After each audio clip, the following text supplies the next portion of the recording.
Ever walk into a restaurant and think it'll be your last meal? Who'd think eating out could be so deadly? I'm Timothy, and these are the craziest restaurant fatalities. From a kitchen that turned into an inferno overnight, to a soda machine that went out of order, then closed and destroyed a restaurant in the most unexpected way possible.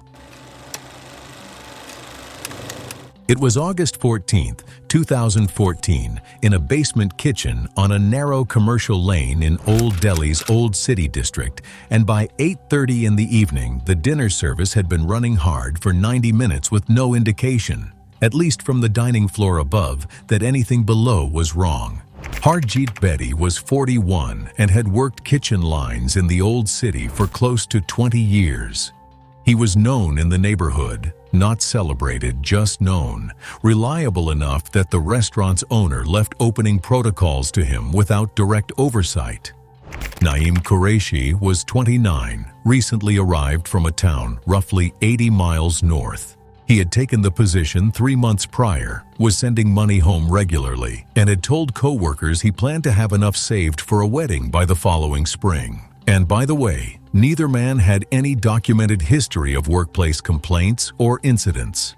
For several weeks before that night, kitchen staff had noticed an LPG smell near the tandoor station. The cylinder connections in that section were old, and staff had raised the issue with management more than once. Nothing was repaired. In a basement kitchen with low ceiling clearance and poor cross ventilation, that kind of delay is not a minor operational oversight. It is a countdown that nobody with the authority to stop it chose to stop. And I can't help but think how many other kitchens in that same city right now are operating under identical silence, with the same invisible risk building in the air. The accumulated gas from a slow, intermittent leak in the cylinder line that went uncorrected had been pooling along the floor for hours before service began. Now it's common knowledge that LPG is heavier than air. It settles at floor level, collects in low corners, and fills the space beneath prep tables invisibly, often going unnoticed beneath the normal smells of a busy kitchen. The exhaust fan mounted on the far wall was a standard electrical unit controlled by a temperature threshold. During the busiest stretch of dinner service, with kitchen temperatures continuing to climb, it activated after a prolonged period of inactivity, which is exactly how these things tend to go until they don't.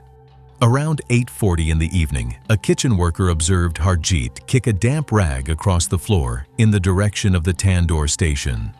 A second worker had just opened the tandoor's upper panel to load flatbread. The exhaust fan cycled on.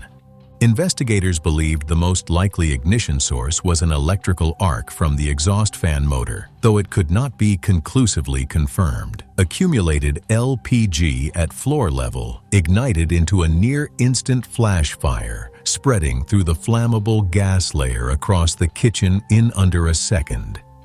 Security footage, partially overexposed by the initial blast, showed the fireball rapidly expanding through the low-lying gas cloud, engulfing the floor-level workspace between the fan and tandoor station almost instantly. Harjeet was struck first and thrown backward into a steel prep table by the pressure wave. Naeem's clothing ignited before he could move. A worker about 12 feet away at the cold prep counter turned toward the sound and sustained burns to both forearms and his neck while attempting to reach the exit. 2 workers near the stairwell described the event as a single compressed thud, followed immediately by a wall of heat that halted them before they could process what had occurred. I don't think the workers who made it out had any real moment of decision. They just moved, and some of them were already burned by the time they did. Exit footage from the stairwell showed kitchen workers coming through in the seconds immediately following ignition, several with visible burn injuries on their arms and hands. A waiter on the ground floor called emergency services after the first workers came up the stairs. Fire crews arrived in approximately 8 minutes. Harjeet Bedi died from severe thermal burns covering more than 70% of his body, compounded by blunt force trauma to the torso and spine, consistent with impact against the steel prep table. Naeem Qureshi died from full-thickness burns and acute respiratory injury caused by superheated air inhalation. Both deaths occurred at the scene before fire crews arrived. The restaurant closed for several months following the incident. And in some messed-up turn of events, there was no publicized regulatory action taken against ownership. Imagine this. Harjeet had nearly 20 years in professional kitchens and no meaningful protection from the thing that killed him. Naeem had 3 months left before he would have had enough saved. The audacity for the restaurant to eventually reopen is baffling to me. Now they died because the danger was real and nobody stopped it. In our next story, the fire was barely even the problem. It was February 22, 2017, on a narrow cobblestone street in the old quarter of Quebec City. A birthday dinner that had been reserved 3 weeks in advance ended that night in the space of seconds over a fire that was already being extinguished. Elian Roche was 36, a warehouse supervisor at a regional distribution facility. His sister confirmed he had made the reservation himself weeks ahead because he preferred knowing details before arriving somewhere. Friends were consistent on one point: he did not handle sudden emergencies well. That isn't a character flaw, it became relevant. The dinner had been unremarkable until dessert. The group sat near the center of the dining room. Stone walls, low lighting, a full Saturday house. A server began tableside flambe preparation, a feature the restaurant had offered for years. While tilting the pan to ignite the liquor, the handle shifted in his grip. The pan fell. Flaming liquid contacted the tablecloth. Witnesses consistently described the resulting fire as roughly the size of a large dinner plate, burning on the cloth surface, not spreading. A second staff member had already reached the fire extinguisher from its wall mount near the service station before Elian had fully left his chair. The fire was out before he reached the stairs, and I don't think most people watching this understand how short that window actually was. He stood before any instruction was given. Witnesses at adjacent tables described him rising sharply and moving toward the exit without stopping. His sister reached toward him. He was already past her. Nobody had called for evacuation. The extinguisher discharge was audible in the room within seconds of him entering the corridor.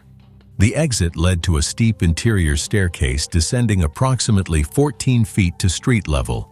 Stone-faced, narrow, original to the building, with a cast-iron railing system anchored directly into the plaster wall.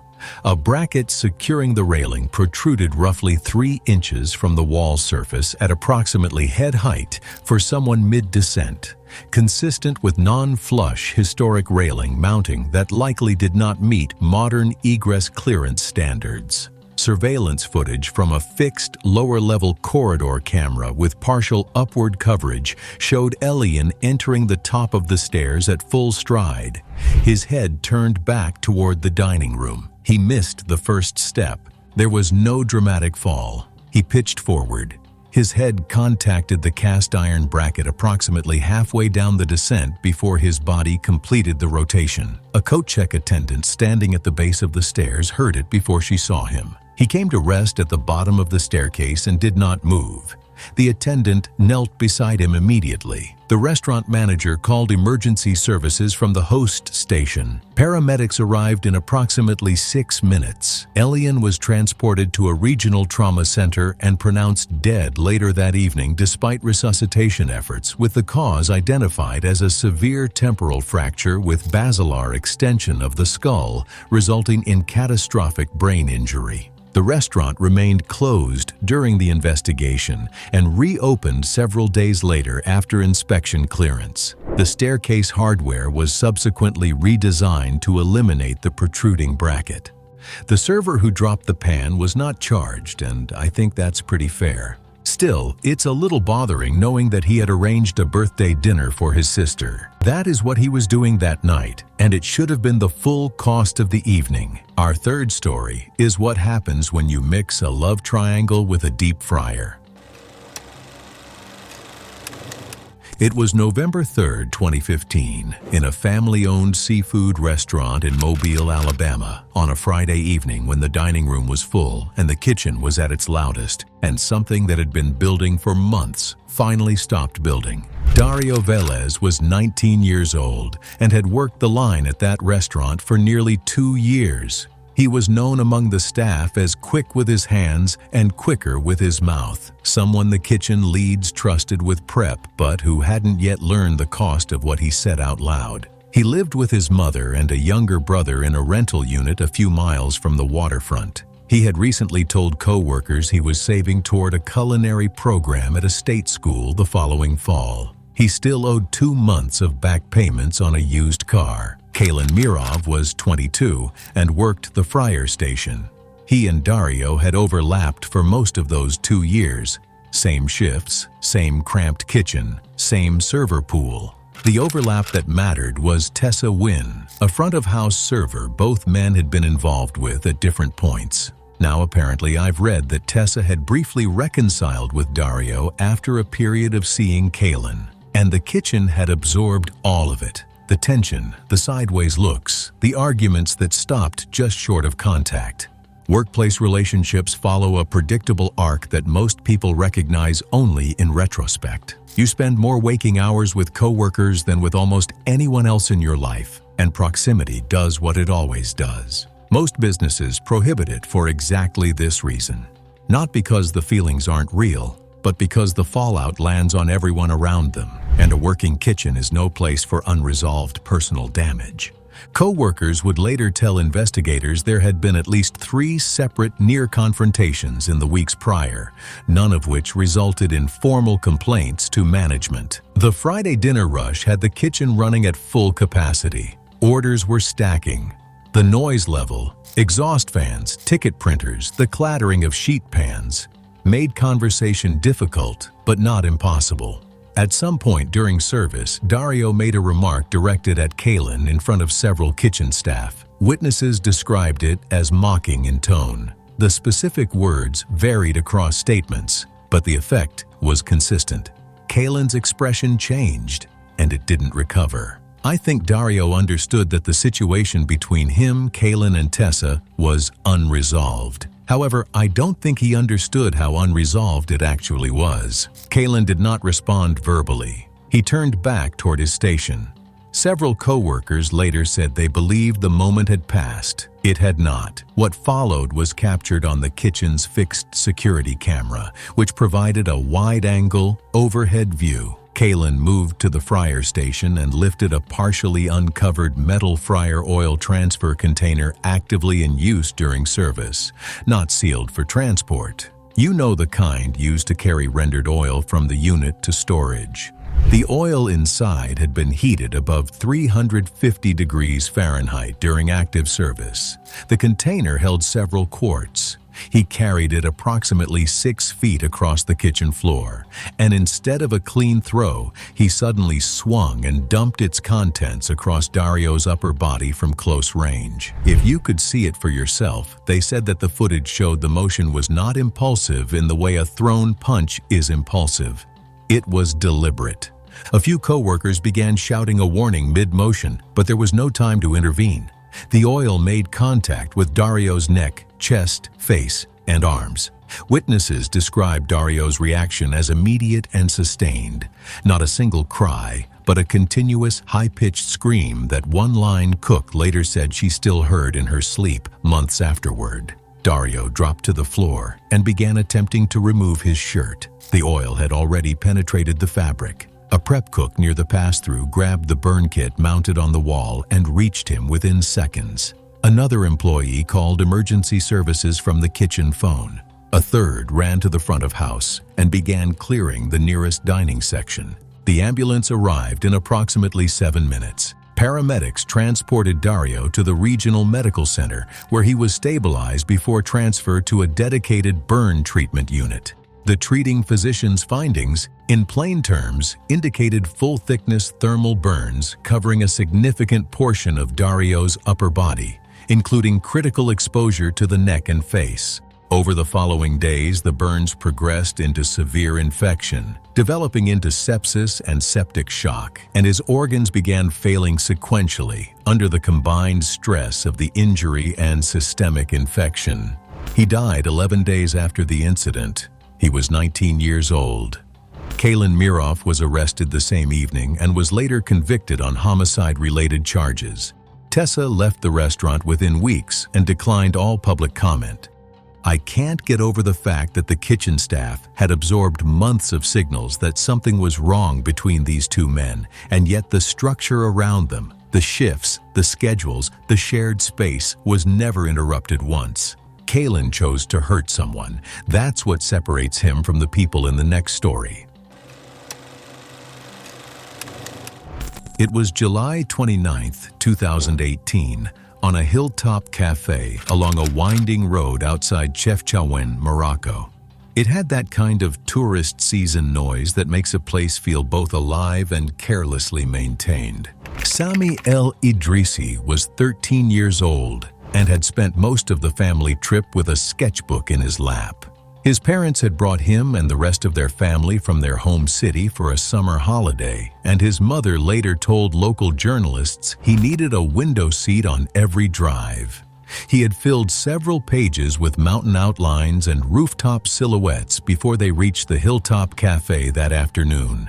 He ordered lunch and set his sketchbook beside his plate. Imagining it myself, a child with a sketchbook in hand, only deepens the sense of innocence, making what we already know comes next feel almost unbearable. The family chose a table beneath the rear overhang where the shade was deepest. Personally, I think it was a reasonable choice.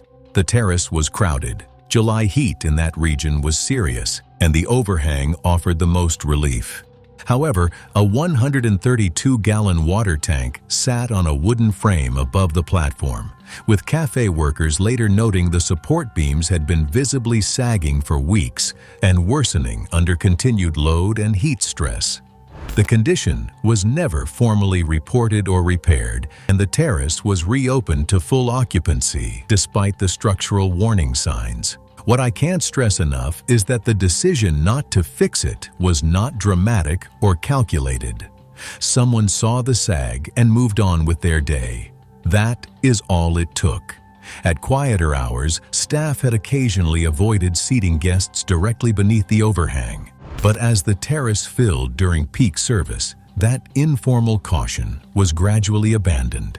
By midday, the terrace was near capacity. A woman from a cycling group seated at an adjacent table later described the first sound as a slow tick from above, like a floorboard under gradual weight. In the minutes leading up to it, a faint, intermittent creaking had already been noticeable to nearby tables, subtle enough to be dismissed as normal settling. She looked up briefly, saw nothing visibly wrong, and looked back at her meal. A cafe worker clearing a nearby table said the tick transitioned into a low groan that lasted roughly 2 full seconds. He told investigators that in those 2 seconds, nobody on the terrace moved. The sound was not alarming enough to act on until it was already too late. The platform failed from its rear support outward. The tank dropped approximately 9 feet directly onto the table below. The table and the chairs nearest the point of contact were destroyed on impact. Part of the overhang framing descended alongside the tank, and splintered wood scattered across a radius of roughly 12 feet. 132 gallons of water released across the terrace in seconds. Several patrons initially believed a roof section had come down. One woman at the adjacent table was knocked off her chair by the surge of water and debris and sustained a laceration from a wood fragment. Sami was pinned beneath the tank and a section of the collapsed frame. The woman from the cycling group reached him within seconds and, along with 2 other patrons, attempted to lift the tank's edge. They could not move it. The framing had distributed the load in a way that made any manual lift ineffective from the angles available.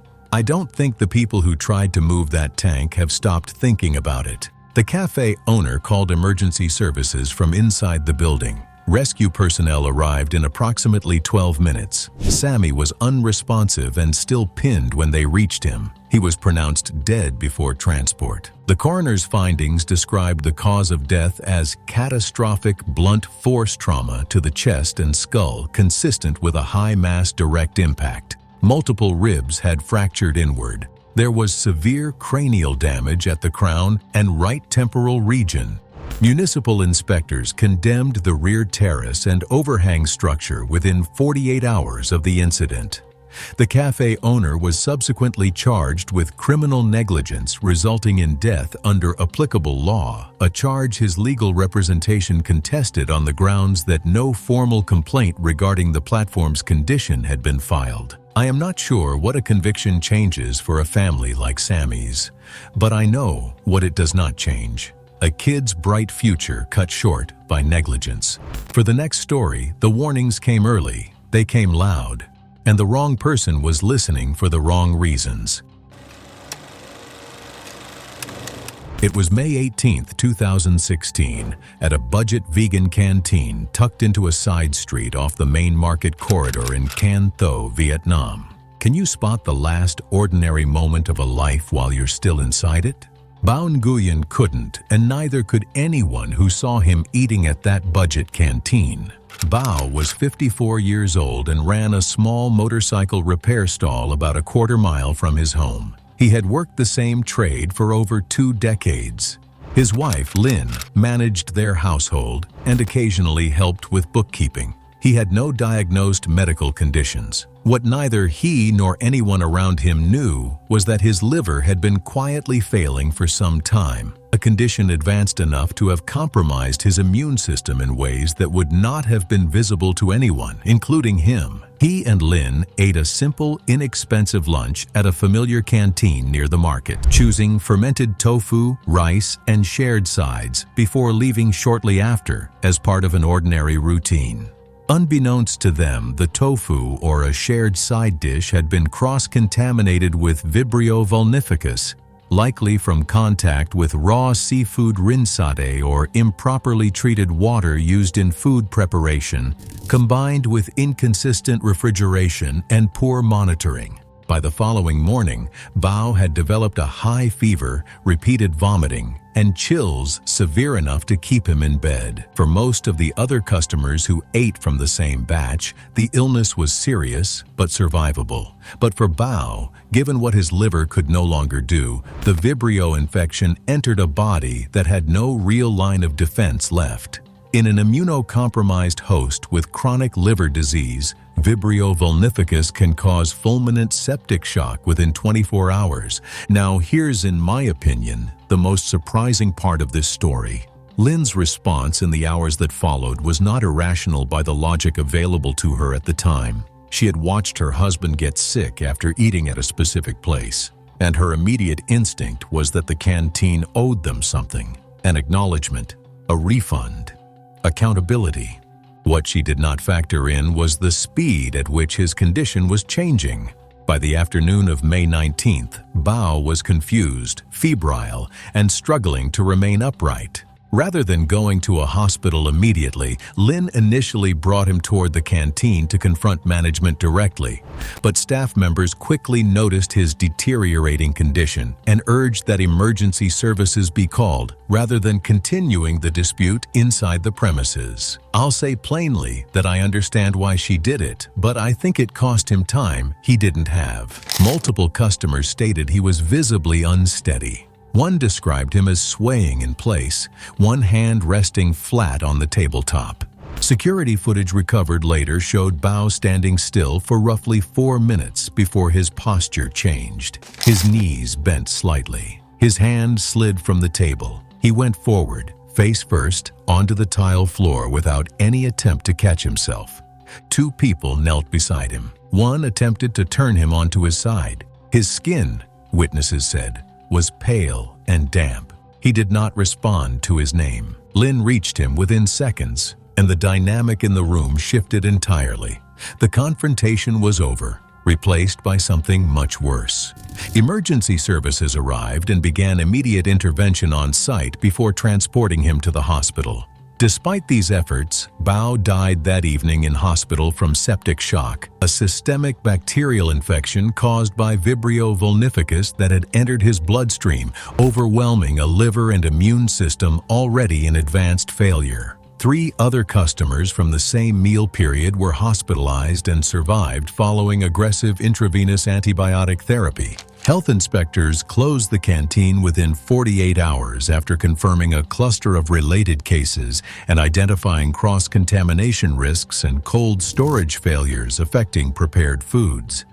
The owners faced civil lawsuits from multiple affected families, including Lynn. If you're a long subscriber, you must be familiar with our Karen episodes. Interestingly enough, I don't think she was being one. I think she was scared and translated that fear into anger because anger felt like control. But she stood in a canteen demanding compensation while her husband was dying on his feet beside her, and that's a weight I imagine she carries without anyone telling her to. So that's one kind of invisible failure. A liver giving out while a wife argues over a refund. But here's another kind, where a guy's own competence becomes the thing that kills him. It was September 7th, 2013, in the narrow service corridor behind the counter of a roadside diner off a state route near Toledo, Ohio. Merrick had a reputation for fixing things, and that reputation had never once told him stop, which is exactly why he didn't. Sometimes the most dangerous thing you carry isn't ignorance. It's proof that you've been lucky. Merrick Antonio Palma was 24 years old and had worked the line at the same diner for nearly 3 years. His manager described him as reliable in the way that actually means something. The kind of employee who arrived early and didn't leave problems for the next shift. He had no formal training in electrical or mechanical systems, but he had developed a reputation among staff for fixing things. A broken refrigerator seal, a misfiring flat-top burner, a carbonation regulator losing pressure. Co-workers said he genuinely believed he was helping, and from what I could tell, he genuinely had been. A carbonated beverage machine had been leaking for weeks due to a failed carbonator line, with staff reporting it, but repairs were delayed and no proper lockout/tagout performed. During a quiet period, Merrick decided to open the unit himself to investigate the source of the leak. I think the gap between what Merrick knew and what the situation actually required is the whole story. He had successfully fixed enough small things that he had no reason to distrust himself. That kind of confidence doesn't come from recklessness. It comes from a track record, and track records lie. One coworker told him to wait for a certified technician. Another mentioned that the floor back there was wet. Merrick acknowledged both without changing course. He retrieved a flathead screwdriver from the supply shelf and crouched near the rear access panel. The syrup and water mixture had spread across roughly 4 to 5 square feet of tile beneath and around the unit. The surface was actively conductive with standing liquid that had not been contained or cleaned. He was wearing standard kitchen footwear, non-slip soles, but not insulated. The machine remained fully connected to its outlet. He did not go to the breaker first. 2 co-workers were in the service area when contact was made. One was restocking near the front counter, approximately 15 feet away. The other was in the pass-through corridor with a partial sight line to the machine. Neither was watching him directly. What they heard first was not a sound from Merrick. It was a change in the machine's operating tone, a sharper electrical buzz and vibration through the casing. The coworker in the corridor looked up. She described seeing Merrick in a locked, rigid posture. His right arm extended into the open panel, his body completely still in a way that registered as wrong before she processed why. He was not moving. He was not making noise. His chest was locked against full expansion. The muscles along his jaw and neck were visibly contracted. His left hand was flat against the side of the unit. I wasn't there, but I've read enough of these to know that the seconds between recognition and action are among the worst seconds a person can experience. The coworker at the front counter located the correct breaker and cut power. Once manual power was cut, current flow stopped immediately. Merrick dropped, landing partially on his side across the wet tile. Both employees began CPR. Emergency services arrived, and resuscitation efforts continued on scene and into transport. Unfortunately, Merrick was pronounced dead shortly after arrival at a nearby medical center. The coroner's findings described the cause of death as cardiac arrest secondary to electrocution. A small service was held the following week. His family drove in from out of state. The diner closed for the day and reopened the morning after. I understand why Merrick did what he did. He wasn't careless.